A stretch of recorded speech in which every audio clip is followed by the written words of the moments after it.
Hoi hoi folks, good morning, good afternoon, good evening wherever you are in the world. My name's Sean, aka Uncle Frogface, and welcome to today's video.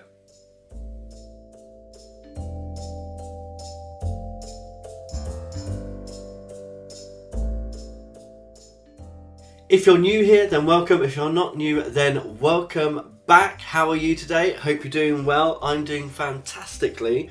We are now at the end of week 3.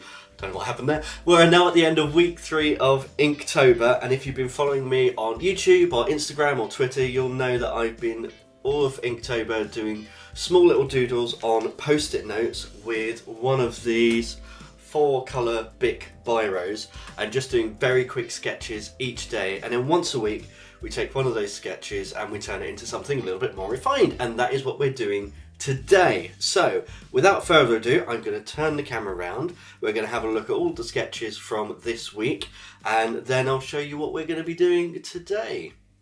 Let's change around. Okay, so you can see my desk is a little bit messy, but that's the advantage of one of these silicone matte things. I can just take this off and clean this once we're finished with Inktober and get all of the ink bits off of the desk.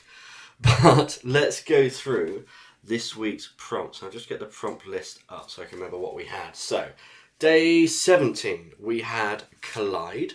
So I have this picture of an asteroid. Day 18, we had Moon. So inspired by a very old classic French movie. These are all stuck together, that's why I'm stalling. I did this one here, the rocket in the eye of the moon.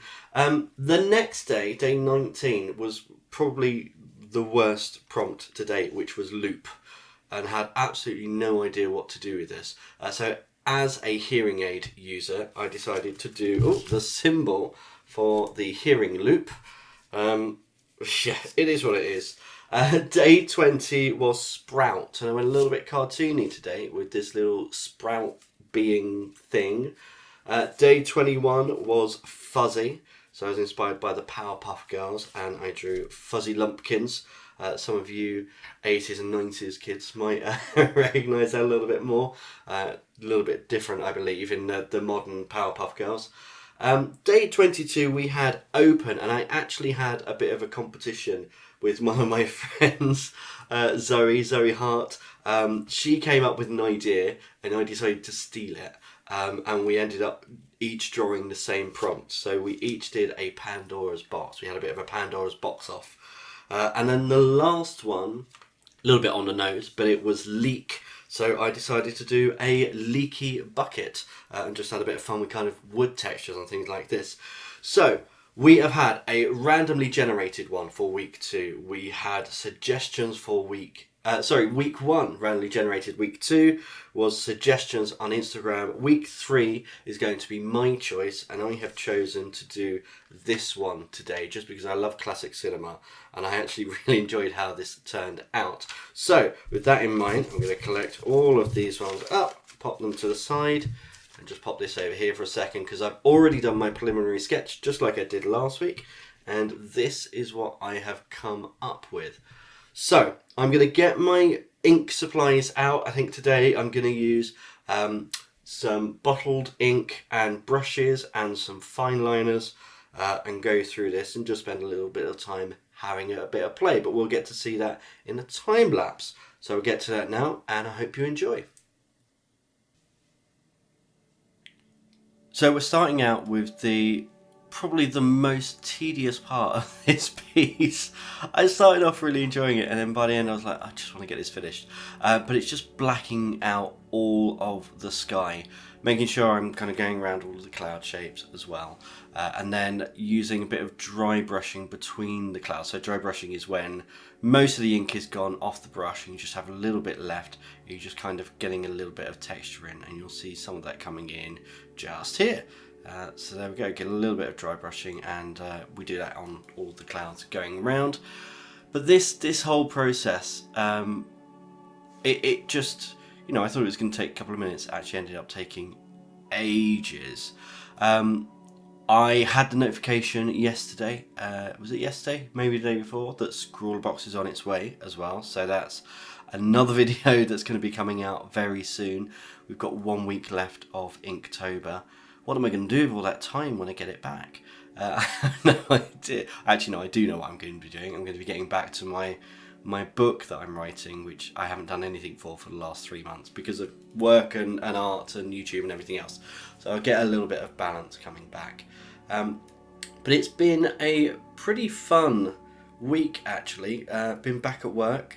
I'm planning costumes. I've had lots of deliveries of fabric and bits of secondhand clothing to alter and lots of different things. So that's going to be lots of fun. I'm going to a Halloween party this year, which I've not done in a long time. And Andrew and I are going in a couple's costume, which I've designed and are making for the both of us. Will also be a video that's coming out as well. So if you're interested in that, then don't forget to like and subscribe, and you'll see that coming up very soon. I'll actually probably be starting that this evening because I've been putting it off a little bit just because of time.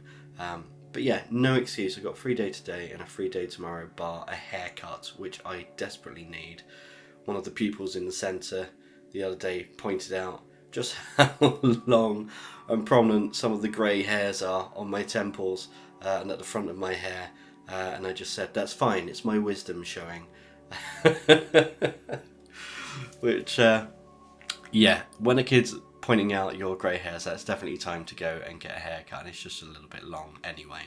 Currently got Tinkerbell fast asleep under the desk as well. She was asleep the whole time I was doing this piece, except at a point where I finished all of this black and decided to go and let it dry.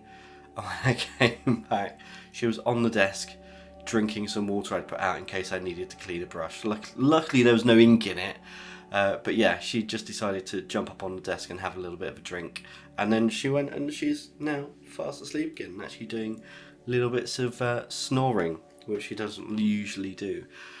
But yeah, so this piece was inspired by a very, very early movie in cinematography. I think one of the earliest films ever made.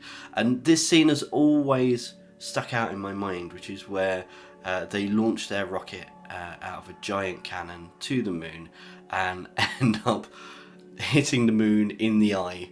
And all of this kind of liquid comes out as well, which, you know, obviously cheese. It's liquid cheese, isn't it? Must be. But because that always stuck in my mind, as soon as the prompt for moon came up, I knew exactly what I was going to do. So this is the point that I let this dry a little bit. You can see now it's all dry, and that's also where Tinkerbell had her little drink on my desk. So I'm going in now and trying to blend that transition between the dry brushing and the white of the cloud. I'm just doing that with a little bit of hatching, and this is a 1mm pen, I think, and once I've got all of my long lines in, I come in with a 0.8mm pen and just add a few lines towards the bottom again to kind of blend in a little bit. This is more kind of the style from my first book that I published, which is Horrible Rhymes for Terrible People, available on Amazon. And it's that very kind of blend between old-fashioned illustration with a few modern comic book bits in there as well. It kind of reminds me of copperplate illustration, which kind of very Victorian, where you would engrave on copper and then put ink on and then press down. Actually, one of the kits that I need to review at some point, which I've had since last Christmas, actually potentially the Christmas before that, is a lino cutting kit, which I think is going to be a lot of fun. So if that's a video you'd like to see, drop a comment down below and I'll bump it up the list, because I want to do it. I just keep putting it off. I think because of the mess and the fear of cutting myself, but I think I just need to get stuck in. So now I've got these Tombow pens. These are some of my favourite pens to use, and actually I think I might be running out of ink on these. They're starting to get a little bit kind of scratchy and missing out sections when I'm drawing with them. A little bit like dry brushing, which is not necessarily a bad thing, but I like it when they're nice and juicy, so I think I'll be ordering a couple more of these. And it's time now just to go in and go over my pencil sketch. And the pencil sketch only took me kind of 5 or 6 minutes to do. And then there's a lot of interpretation in this, so a lot of my kind of, I know what I'm going to do with this. I know some people that do their pencils, and if they're giving it to someone else to ink, they want to give as much information as possible. But for me, I'm just kind of giving a very rough indication of what I want. You'll notice here, so I always find when I'm drawing long lines, particularly curves, it's always easier to pull towards myself. So I'm just rotating the image around. It makes it so much easier. If you find a particular line direction works best for you, then use that to your advantage. Turn your picture to that direction. I've had whole paintings and drawings sometimes where I've done most of it upside down because that's what worked best for me. And if you've got a good undersketch, then that's absolutely fine. I have been taking a 21 draw class from Rodgon the artist about kind of expressions and facial expressions and all different things. He's got a very particular style which I kind of wanted to borrow a couple of bits from, particularly the way he draws eyes. And I used some of what I've learned on that course in this picture, and I'm really happy with how it turned out. It's got a very 1960s cartoon vibe. Reminds me a little bit of kind of Tom and Jerry. So I'm really pleased with it. 21 Draw have their annuals that come out with kind of art advice for people, and they've just launched their online service. I think they've just launched it. It might have been around for a while. I recently joined it anyway. And it's one of those things that I can dip into every now and then and do their little courses. There are some really well-known animators and illustrators on there, so I'm really having a lot of fun, alongside learning sign language and all sorts. This is why I don't have time for stuff. I've got too much going on, but I enjoy it. I like being busy. I wouldn't give it up for the world. So I think most of my line work is done now, and now it's just a case of all of those hatching parts. I also, you'll notice on some points, like with these craters, with those wrinkles on the eye, I break up the line, so I'm not just doing a solid line. Sometimes it's made up of dots and dashes as well. It just gives a little bit more dimension to those pieces. It means you're not focusing so much on them. They're more of a kind of background periphery thing. And it gives a little bit of kind of flavour and fun to the line work as well. So now it's just hatching. We just need to hatch this and fill in some more black parts. So I'm going to let you sit back and enjoy this until we're right near the very end and we change what we're doing one last time.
So this is that last little bit I was telling you about, and I just want to soften that transition between the sky and the moon to give a little bit of a glow. And all I'm doing is drawing hundreds of dots very close to the edge of the sky and not around the moon itself, and then that just looks like the sky is breaking up a little bit and gives that glow of the moon around the whole picture. And this is the final part that really draws it all together. Again, it took a bit of time. This whole thing has been sped up to 350%. So going through quite quickly. I think the whole piece in total took about 40 minutes. not including drying time, so maybe close to an hour. But it's Sunday, it's my day off, and I've just enjoyed drawing this piece and having a little bit of fun with it. So once we complete these last few dots, that's it. This is this piece completely finished, and all I have to do is let it dry a little bit longer and rub out all of the pencil lines.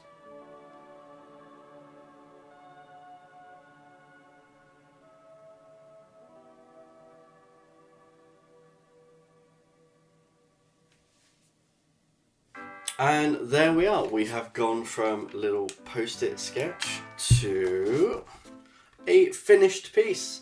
I've rubbed out all of the pencil lines now, and we're just left with the ink left. And actually, I really like this. I like how much black there is in this. Another piece that's been quite sparse. I think this really suits this. It has that kind of, I can't remember, it's like a very early 1900s film. And it definitely kind of captures that with a little bit more of illustrative feel. But I really enjoyed this. I really hope you've enjoyed it too. And we'll be doing the same again next week. It will be our final Inktober piece next week. Also, straight off the back of this video, I'm going to film the next video, which is a costume video for my Halloween costume. There'll be prop making and all sorts. So if that's your kind of thing, definitely stay tuned for that. That'll probably be out end of next week, so Halloween time. But yeah, it's gonna be a good one. We've planned this costume for a while. It's a couple's costume actually, with myself and Andrew, so I've got to get his finished as well, but I think I'll only be filming mine. Going off on a tangent. Yes, if you've liked today's video, don't forget to like this video, subscribe, hit that notification bell so you don't miss any future videos, and until next time, goodbye.